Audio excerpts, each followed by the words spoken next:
Assalamu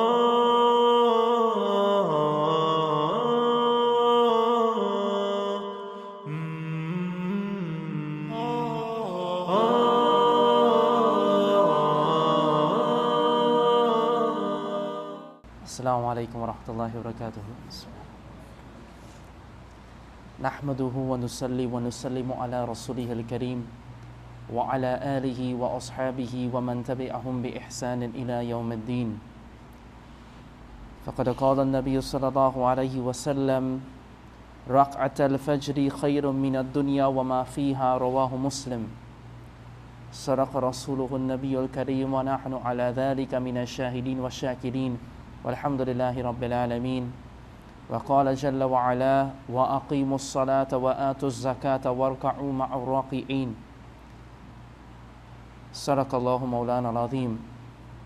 Subhanaka la ilma lana illa ma 'allamtana innaka antal alimul hakim. Rabbi shrah li sadri wa yassir li amri wahlul 'uqdatam min lisani yafqahu qawli. ربنا يسر ولا تعسر وتمم بالخير وبك نستعين يا فتاح ربي زدني علما اللهم صل وسلم دائما أبدا على حبيبك خير الخلق كلهم. My dear respected brothers and elders, we are on the topic of idrakul farida, the finding of the farz salah, and a person has already started to perform their farz salah.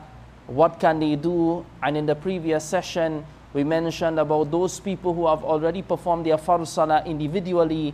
What do they do when they come or they find themselves in a situation whereby a Jama'ah is standing and going to perform the exact salah that they have already performed individually?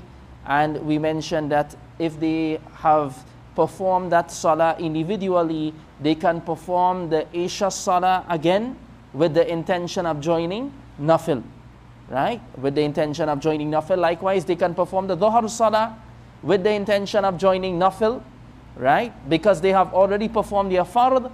And once we perform our Fard individually or with another Jama'ah, then we cannot perform Fard again. The Fard has been established. So we continue today, inshallah, with regards to now, if a person is performing Nafil Salah, and the farz salah is established in the masjid. If a person has already commenced with a nafil salah and the jama'ah commences, he should not break his salah. Instead, he should make salam after the second rakat, even if he has made intention for 4 rakats. What happens is, my dear respected brothers and elders, farz salah is the most important salah at that time. When farz salah is established, ever since the time of the Rasul sallallahu alaihi wasallam, it was understood that everyone would go and perform the farz salah. So much so, we will come to see, inshallah, even when 2 sahabas, they were coming in for the fajr prayer, there was a little ikhtilaf amongst themselves with regards to, do we join the Jama'at or do we perform our 2 rakats of Fajr separately? We will speak about that. The point that has been made, even the Sahabas understood at that time that once Farz Salah is established, then one must join the Farz Salah. One cannot go back and perform Sunnah Salah, recite Quran, do other things. The Iqamah is called after the Adhan. The Iqamah is called Qad Qamatis Salah. Qad Qamatis Salah. Salah has been established. Salah has been established.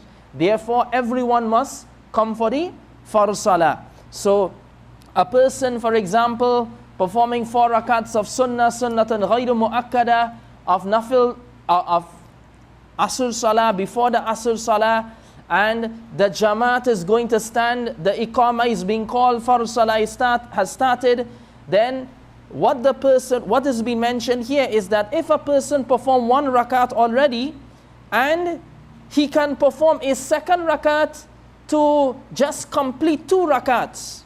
Because as we have mentioned previously, Nafil Salah is like 2-2.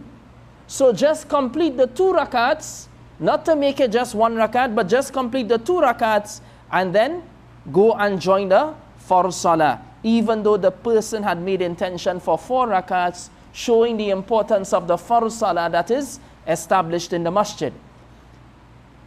If a person has already commenced with sunnatun mu'akkada of dhuhr of Jum'ah or Jum'ah, for sunnah of sunnatun mu'akkada of dhuhr or Jum'ah, and the Jamaat commences, then according to the apparent madhab, the apparent fatwa by Imam Muhammad rahmatullahi alayhi, is that he should make salam after 2 rakats and then join the Jama'ah. But the majority of the jurists feel that it is better to complete the 4 rakats, and if he has already commenced with the 3rd rakat, then it is necessary to complete full 4 rakats. What happens is, my dear respected brothers and elders, with the sunnah of the Rasul sallallahu alayhi wasallam, there are some that are emphasized and some that are not emphasized. For example, the Fajr Salah, Nabi alayhi salatu wasalam, it is mentioned about the 2 rakats of Sunnah before the Fajr Salah. He never used to miss it out, whether on journey or whether at residence. Always perform the 2 rakats. And there are different ahadith to teach us that if a person performs 12 rakats of the day, then inshallah a palace will be built for them in the Jannah. From amongst these 12 rakats is the 4 rakats of Sunnah before Dhuhr Salah.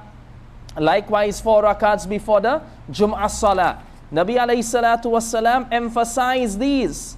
And therefore, this is why the scholars have differing opinions with regards to a person is already performing the 4 rakats.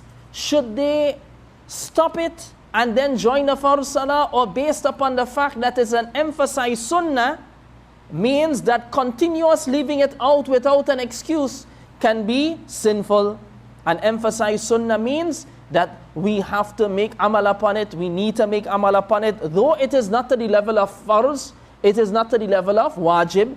Yes, we can leave it out at times, but at the same time it is something that Nabi alayhi salatu wasalam constantly did, and according to the jurists, we should not leave it out all the time, and it is an emphasized sunnah, therefore we should try to our best to perform it.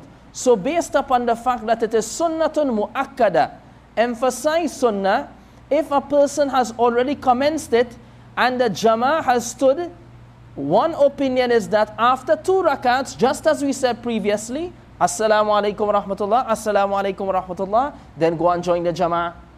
And according to another opinion, it's better to complete the 4 rakats. It's better to complete the 4 rakats and thereafter join the Salah in Jama'ah. If a person has already commenced with the 3rd rakat, then it is necessary to complete the full 4 rakats. They have already completed the first 2 rakats, sat for the first sitting, now they have stood up, they have, as a matter of fact, performed the 3rd rakat, 1 rakat remaining. They should not say Assalamu alaikum while they are standing and then go and perform the Farz Salah. They should complete the 4 rakats and then actually join the Farz Salah. If the Jama'ah for Fard has already commenced, a person should not commence with any sunnah, provided that he should not commence with any sunnah, provided that he fears that he will miss a rak'ah. However, if he is certain or confident of not missing any rak'ah, then he should offer the sunnah salah. For example, the farz salah of dhuhr commences, and he fears that if he had to occupy himself with the sunnah salah, he would miss a rak'ah of the farz salah. He should therefore leave out the sunnatun mu'akkada before the farz salah.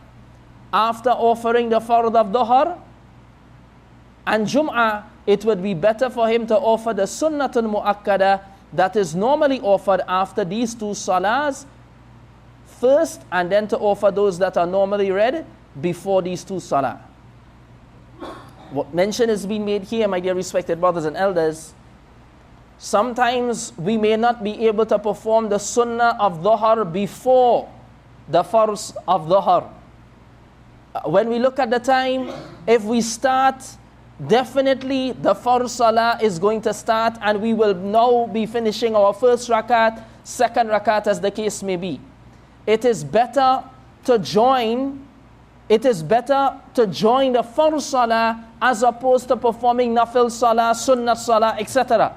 So mention is being made here that a person, if they fear that they will miss a rakat of the Fard Salah, they should not perform, and nor should they begin in Nafil Salah. What they should do, they should wait, perform the Fard Salah, thereafter a person will perform the Sunnah Salah, which is after the Fard, and after that they can perform the 4 rakats of Sunnatul Mu'akkada of the Dhuhr Salah or of the Jum'ah Salah.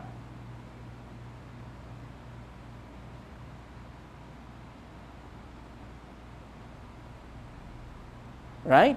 So a person should not leave off these 4 Sunnatul Mu'akkada all the time, but as a matter of fact, if they don't even perform it before, they can perform it after the Fard Salah. Perform the 2 Sunnah afterwards, or 4 and 2, 2 and 4 in the case of Jum'ah Salah, and then one can perform the 4 rakats before the Jum'ah Salah.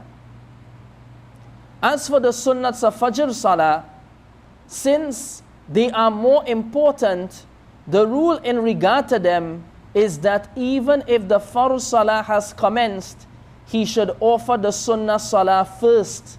This is on the condition that he has the hope of getting at least 1 rakah of the Fard Salah. But if he has no hope of getting at least 1 rakah, he should not offer the Sunnah Salah. If he wishes, he could offer it after the sunrise.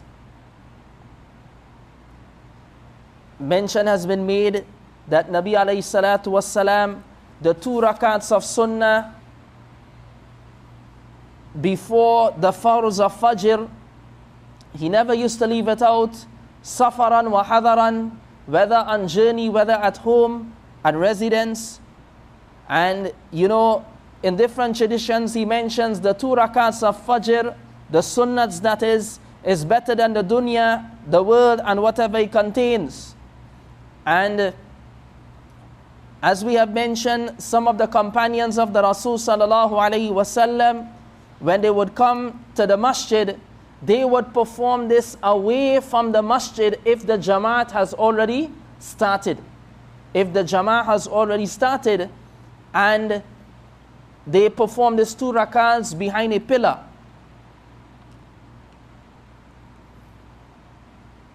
Therefore, if a person is going to perform Fard Salah in Jama'ah, and they find that the Salah in Jama'ah has already begun, and they did not perform their 2 rakats of Sunnah, they can perform the 2 rakats of Sunnah even though the Farz of Fajr has already begun, which is an exception to the Farz of to the Sunnat and Farz of the Fajr Salah based upon the nature of the 2 Sunnats of Fajr.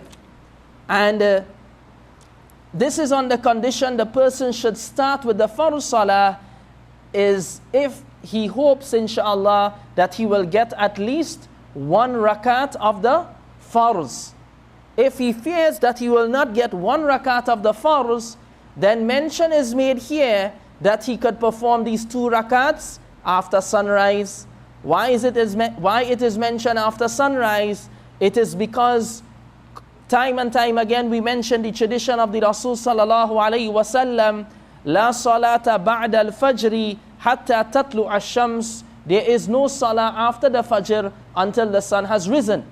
Now, there are differences of opinion with regards to if the Sunnah actually can be made qadha or not. Because we are talking about when the entire time for the Salah has come out, we are performing the 2 Sunnah. Now, there was one instance wherein Rasulullah sallallahu alaihi wasallam, he missed the Fajr Salah totally, Sunnat and Farz. Along with a Jama'ah, they were on journey, and the person that was appointed to wake them up, he slept away. and they did not get up to perform the fard or the sunnah of Fajr. They did not get up to perform Fajr Salah. After sun had already risen, they woke up and they moved away from that valley. They performed their wudu and they performed their Salah, Sunnat and Farz. So some of the Hanafi scholars, Imam Abu Hanifa, Imam Abu Yusuf rahmatullahi alayhi, of the opinion, if you have to make qadha of the Farz of Fajr, then you can also make qadha of the Sunnah of Fajr, because there it is a follower of the Farz Salah, not performed by itself. This is what Nabi alayhi salatu wasalam has done. However, Imam Muhammad rahmatullahi alayhi is of the opinion that the Sunnah Salah even by itself is very important. So therefore, just as how Nabi alayhi salatu wasalam performed Sunnah and Farz, we can also make qadha of the Sunnah until, and that time would last until Zawal, inshallah. So therefore, if a person fears that if they perform the Sunnah of Fajr, they will not be able to get at least one rakat of the Fard of the Jama'ah, they should leave it off and then perform this two Sunnah after sunrise, 10-15 minutes after sunrise, and that would be okay, inshallah, and that would be like a qadha of the two Sunnat after of the Fajr.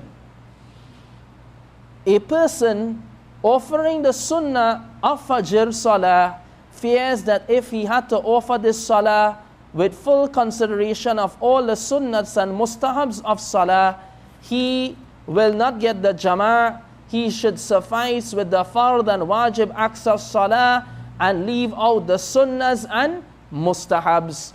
Mention is being made here, my dear respected brothers and elders. A person, Maulana Shafari Tanvi rahmatullahi alayhi is saying in his book Bahishti Ziwar, a person is trying to get the Fard Salah in Jama'ah. So therefore, they will not stand up with all the lengthy surahs in the Fajr, in the two Sunnats of Fajr, knowing that the Farz has already begun. So they will not recite 3 tasbihats, beyond 3 tasbihats, and after At-Tahiyat, in Qawma, reciting Surah Al-Fatiha very slow. Recite at a pace, inshallah, that the person is going to try to get the Farz Salah, because they are actually in a little rush to go and get the Farz Salah, because the Farz Salah is more important to get in Jama'ah. The Farz Salah is more important to get in Jama'ah, inshallah. So therefore, a person need not know 5 and 7 tasbihats in ruku. When they go in sajda, 5 and 7 tasbihats in sajda. Even as a matter of fact, the tasbihats in sajda and ruku are sunnah. If they are left out, it will not affect the salah in the sense of being very, very defective with regards to leaving out a wajib act, that salah becomes necessary to it's necessary to repeat over the salah and so on. It's not like that. So the mustahabs and the extra sunnahs of the salah, a person could suffice on that which is fard, kirat, and wajib. For example, like when a person is in the last sitting, all that is essential for a person to recite, what is fard is to sit for the amount of time to recite at-tahiyat until the end. What is wajib is to recite at-tahiyat. So to recite at-tahiyat until the end, and a person is trying to go and get the Farz Salah, they can recite at-tahiyat till the end. Assalamu alaikum wa rahmatullah, assalamu alaikum wa rahmatullah. Try and go and get the Farz Salah, inshallah. The Sunnah Salah that are being offered while the Farz Salah is in progress should be offered at a place that is separate from the masjid, the main Jamaat area, irrespective of whether they are the sunnahs of Fajr or any other salah. This is because it is makruhun tahriman to offer any other salah where the Farz Salah is being offered. If there is no such place, it should be offered in the masjid, but in some corner away from the saf. As we have mentioned, Salah in Jama'ah is established. The order of that time is that everyone must join the Salah in Jama'ah. So much so, we dealt with last week, Nabi alayhi salatu wasalam, when he completed his salah, he saw two people to the back. He called them, summoned them to come. Why did you not perform the salah with the Jama'ah? Iqamah has been established, salah has been performed in Jama'ah. Why did you not perform it in Jama'ah? So, when salah in Jama'ah is being performed, should not be doing anything else except come for the salah in Jama'ah. If we have to perform sunnah salah, as has been explained before, we should try to perform it away from where the actual salah in congregation is being performed. If a person has to perform it because they have no choice in the precincts of where the salah in Jama'ah is being performed, at least go in some corner away from the sufuf of the salah that is being performed. If a person gets the last qa'dah of the Jama'ah and does not get any of the rakats, he will still receive the reward of the Jama'ah, insha'Allah. If a person gets the last qa'dah, the last sitting of the Jama'ah, and does not get any rakats, he will still receive the reward of the Jama'ah.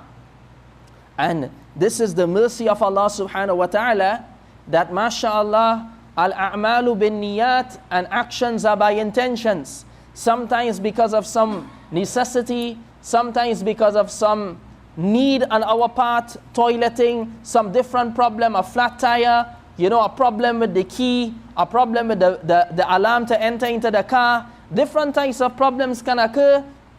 A person was going to try to be there for takbiratul ula, but the person was not capable of reaching there for takbiratul ula. And then the person comes for the salah, and then he finds that the imam is in the last sitting. He should not become despondent. Join the salah, inshallah. Our intention was to join the salah, and inshallah Allah will give us the reward. So much so, Nabi alayhi salatu wasalam, he has mentioned, alaykum bis sakina, upon you be peace and tranquil. Do not rush to salah. He said, do not rush and run to the salah, because you are in salah as long as you are going for the salah, inshallah. Then he goes further to mention, what you find, join the imam. What you miss, make it up afterwards, inshallah. So therefore, we should always have that intent of joining the Jama'ah and come and inshallah hope to find the Jama'ah. If we find the Jama'ah in some other position other than the first rakat, inshallah, Allah will give us the reward of the salah in Jama'ah, inshallah. If a person gets the ruku of any of the rakats with the imam, it would be regarded as he got that rakah. And if he does not get the ruku, he will be regarded as he did not get that rakah. And we have explained that before. That is what would be considered that the person got that rakat with the imam. As long as he finds the imam in ruku, then it will be considered that he has found that particular rakah, inshallah. Though he did not find the imam in qiyam, he did not find the imam in qiyam. The imam went down, Allahu Akbar, and we came, we saw the imam in ruku, we said Allahu Akbar, right? We stood and then went down, Allahu Akbar, and we found the imam. Then inshallah that rakat will be counted for us, because we also did our qiyam. Allahu Akbar. Now there are many different maslas and questions that are asked here. The most important thing is Allahu Akbar in the qiyam position, standing to the amount of time to recite subhanallah once, right? We don't need to recite thana and so on because we are trying to get the imam, right? Even with regards to the banding of the hand, it is sunnah. But if we don't band the hand and we are trying to get the imam also, then it is more important to get the imam there, right? It is more important to get the imam, because if we don't get the imam there, then we have not found that rakah. Of course, finding the imam in ruku is very important. In order for us to get the rakah, be very careful that when we are going down, the imam is not coming up, right? So therefore, once we find the imam in ruku and we are in ruku and he is in ruku, we have gotten that rukun of salah with the imam, it will be counted as we have found him in that rukun, in that pillar of salah, and in that rak'ah. That rak'ah will be considered that we have found the imam, inshallah. If we do not get the imam in ruku, by the time we say Allahu Akbar, the imam is coming up, then it means that we do not have that rak'ah. We will have to make it up afterwards, right? We will have to make it up afterwards. There are certain positions that it is sunnah for the muqtadis to follow the imam,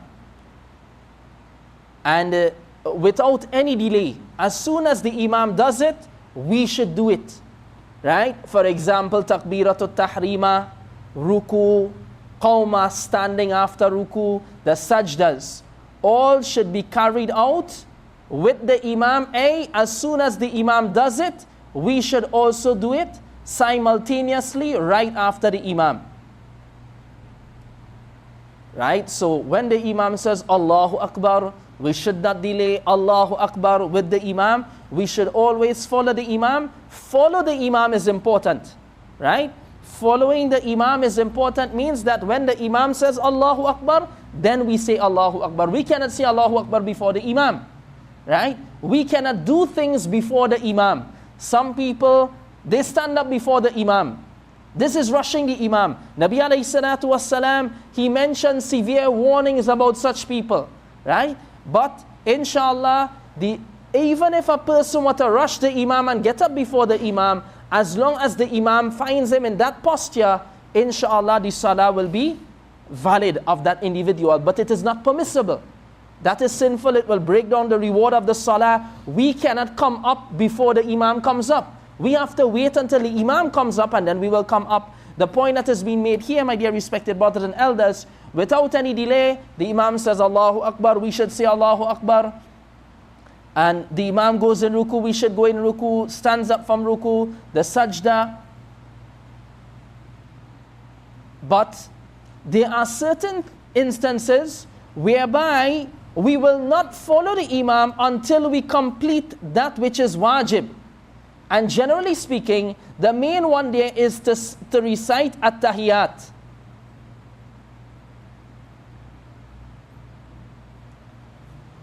If in the first sitting, the imam stands up before the muqtadis can finish the recital of at-tahiyat, then they should complete their at-tahiyat and then stand up, even though the imam went up very fast. In the first sitting of the prayer, reciting at-tahiyat, the imam finishes at-tahiyat, at-tahiyatu lillahi was-salawatu wat-tayyibatu, ashhadu wa la ilaha illallah wa ashhadu anna muhammadan abduhu wa rasuluh. The imam stands up.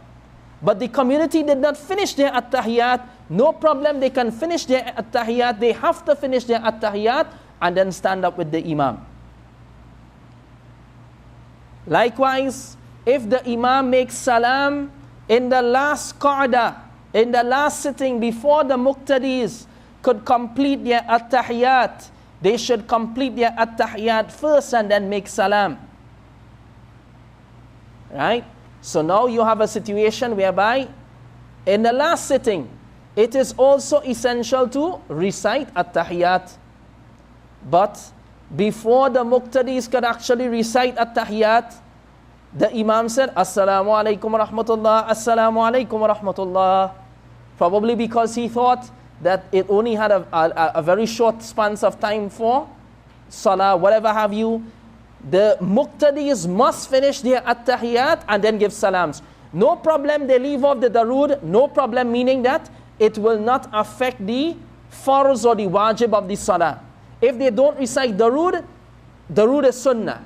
If they don't recite the dua after the darul, that is also sunnah. So they can recite at-tahiyat, they must recite at-tahiyat, then Assalamu alaikum wa rahmatullah, Assalamu alaikum wa rahmatullah. If the muqtadis do not complete their tasbihats, Subhana Rabbiyal Azim, Subhana Rabbiyal Azim, Subhana Rabbiyal Azim, and Imam says Allahu Akbar, this is not necessary to be completed in the sunnah numbers, etc. Because this is sunnah, and when it is sunnah now to follow the imam in the raising. So the recital of the tasbihats is not essential, nor is it fard. So therefore, the following of the imam immediately should be done in this instance, inshallah. Right? And a person should not have the habit whereby they are reciting long tasbihats, the imam is already in coma. When the imam is going down, they are now getting up from their ruku. Likewise, it's like they are totally delaying from the imam. The Rasul sallallahu alayhi wasallam said, the imam is to be followed. When he says, Allahu Akbar fakabbiru, you all say Allahu Akbar. Right? And when he says, Sami Allahu liman hamida, you all say Rabbana lakal hamd. It shows the continuance, the succession, following one after the other. When the imam goes in sajda, you all make sajda. Right? And this is what should be done with regards to the muqtadis following the imam. Nabi alayhi salatu wassalam, when he would perform his salah in an open place, he would not just perform salah without anything in front of him. So we will now speak about what is known as a sutra, right? What is known as a sutra or a barrier. If the imam or munfarid is offering his salah at home or in an open field, in a place whereby people will walk, he suspects that people walk in front of there, it is mustahab for him to place an object which is equal to one arm or more in length and equal to one finger or more in thickness in front of him, either on his right or left side. This object is called a sutra.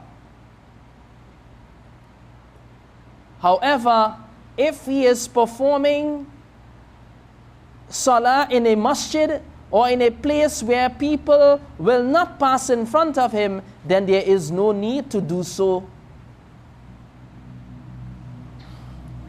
Nabi alayhi salatu wassalam, he has made a severe warning that لو يعلم المار بين يدي المصلي ماذا عليه لكان أن يقف 40 خيرا له أن يمر بين يديه. قال أبو النضر لا أدري قال 40 يوما أو شهرا أو سنة متفق عليه, agreed upon by Imam Bukhari and Muslim. The Rawi is Abu Juhaym. He said that Allah's Messenger sallallahu alayhi wasallam, he said, if one were to know what burden is upon him to move across or pass in cross of the one who is engaged in salah, he would have deemed it better to wait for 40 than to pass in front of the individual. The Sahabi says, I do not know whether it is 40 days Nabi alayhi salatu wasalam meant, 40 years or 40 months. Right? 40 days, 40 years or 40 months. So it is something of a grave sin, my dear respected brothers and elders, that we walk in front of someone who is performing salah. And of course, we are Muslims and we have to be moderate Muslims and Muslims who use our upstairs and our discretion. If we are going to perform salah in a place, mashallah, whereby we know people can get away from us easy, then there will be no need to put a sutra. But if we know that we are performing salah like close to a pathway, the jurists have mentioned that now it is necessary to put a sutra, because we will put ourselves in problems and we will put other people in problems, whereby now they will have to pass in front of us, but they cannot do without it because we are performing salah close to a pathway. So therefore, Nabi alayhi salatu wassalam, when he would perform salah, they would put in front of him a staff, and then they would perform the salah. They would not perform salah in a manner whereby there was nothing in front of them.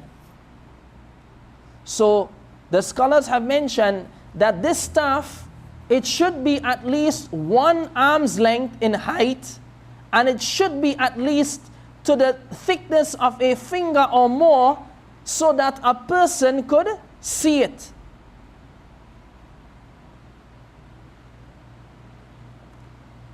Right? So that a person can actually see the sutra. And the sunnah of observing the sutra is that a person should bring it close to them, to the right side of them or to the left side, not necessarily in the front of them. They should put it on the right side or on the left side.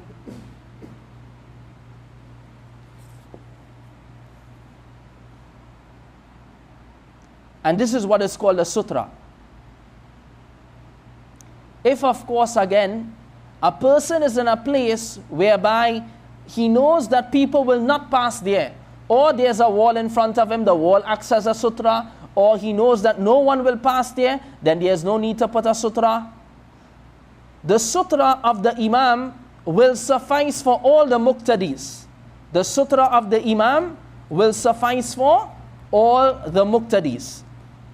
It means that when we are performing salah in an open field, or in an open place, in an open area, the Imam, he has something in front of him as the sutra. That will suffice for everybody else in the lines. We do not need a sutra for everybody else in the lines. And if people pass in front, inshallah, there will be no harm. So the sutra of the Imam is sufficient for the people. Once the sutra has been placed, there is no sin in walking beyond the sutra. Right? So as long as there's a sutra, there is no harm in walking in front of people. But if someone walks within the sutra, he will be committing a sin. If someone walks within the sutra, they will be committing a sin. There are certain indications from Rasulullah sallallahu alaihi wasallam that a woman, a donkey, and a dog actually cuts off the salah of an individual.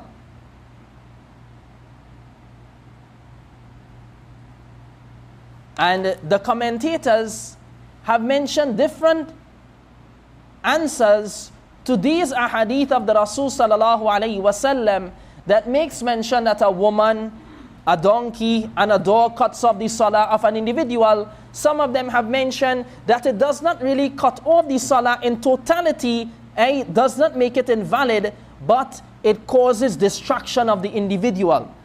Sufficient to say, inshallah, nothing passing in front of an individual will cause their salah to become invalid. Whether it is a woman, whether it is a donkey, whether it is a cat, whether it is a dog, it will not cause the salah to become invalid. Nabi alayhi salatu wassalam, he would be performing his salah in his home. Hadar Aisha radiyallahu ta'ala anha, she mentions that she would be lying in front of him, i'tirad al-janazati. Just as how the janaza, how we perform janaza salah, and the buyer will be in front of us, the dead person will be in front of us. Just like that, she would be lying in front of Rasul sallallahu alaihi wasallam. He was performing his salah. It did not break his salah. Right? It did not break his salah. And of course, we should not perform salah in such a manner whereby we are distracted by other things. Right? We should not perform salah in such a manner whereby we are distracted. So alhamdulillah, if we have to put something in place or go somewhere else that we will not be distracted, we would like to have our khushu and devotion and concentration in the salah, insha'Allah. If a person also, there are a hadith that gives indication that if a person is going to pass in front of the individual, then he must be driven away. And if he refuses to be driven away, then he should be fought with, because that is shaitan. However, my dear respected brothers and elders, according to the Hanafi jurists, these types of ahadith had been narrated and mentioned before the command of performing salah with total devotion and complete submission. وَقُومُوا لِلَّهِ قَانِتِينَ. when this ayat was revealed, وَقُومُوا لِلَّهِ قَانِتِينَ, and stand to Allah submissively, the Sahabas were prohibited from speaking and doing action in Salah. And Nabi alayhi salatu wasalam mentioned to them that Salah now is for communicating with Allah, takbir, tahmid, taslim, right? Reciting of Quran. So therefore, a person would not in reality fight and push off an individual when they are performing Salah. And now, a little vying starts, the person tries to stop them, the other person pushes their hand, and then now the person keeps pushing and actually says something that can break their Salah. According to the Hanafi jurists, amalun kathir, plentiful of action would break the Salah, so therefore we should be careful that we do not break the Salah. But according to the Hanafi jurists, it is recommended that a person does not do so, does not actually try to stop someone, but Nabi alayhi salatu wassalam mentioned that, a person can make gestures or they can say Subhanallah, right?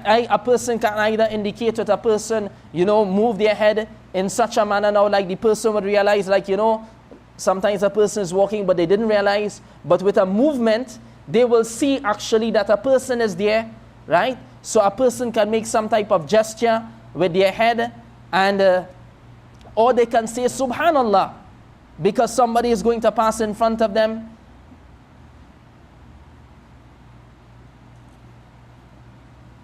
Or according to some of the scholars, they can raise their voice with regards to the recitation of the Quran, so that persons will know that someone is performing Salah there. The women, however, they will not say anything, but they will clap on their hands. At-tasfiqu lin-nisa, said the Rasul sallallahu alayhi wasallam, and that is the clapping of the hands, the top of the right hand onto the inside palm of the left hand.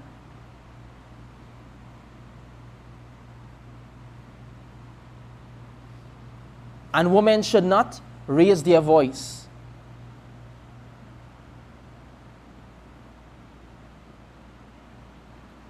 Right? So they can just clap the hands, right, without making any sound. At-tasfiqu lin-nisa. So we will not fight and do things that would cause, right, a problem, and it can, ma'adallah, ensue a fight, whatever have you. Of course, a person should not walk across a person who is performing their Salah, and ma'adallah, a person should not do that intentionally, inshallah. On that point also, it is mentioned that if a person does not have anything to stick down or anything to put in front of them, like a suitcase or something, then inshallah the person can draw a line in front of them. Right? A person can draw a line in front of them, and this inshallah should work, and it would be a means of a sutra. But that of course is like last resort, whereby a person does not have anything else with them, so they put a line in front of them, right? And in Ahsan al-Fatawa also, some people were asking about the rumal, the placing of the rumal in front of an individual when they are performing Salah. Again, it is a last resort. A person does not have something.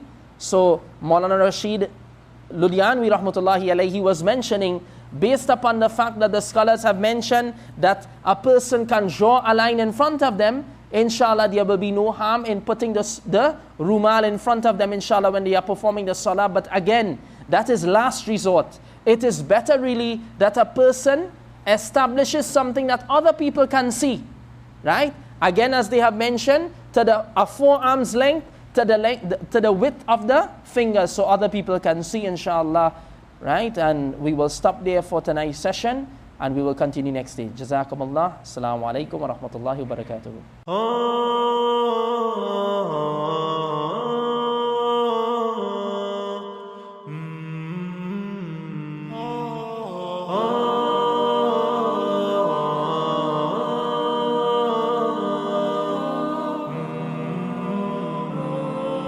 مشكور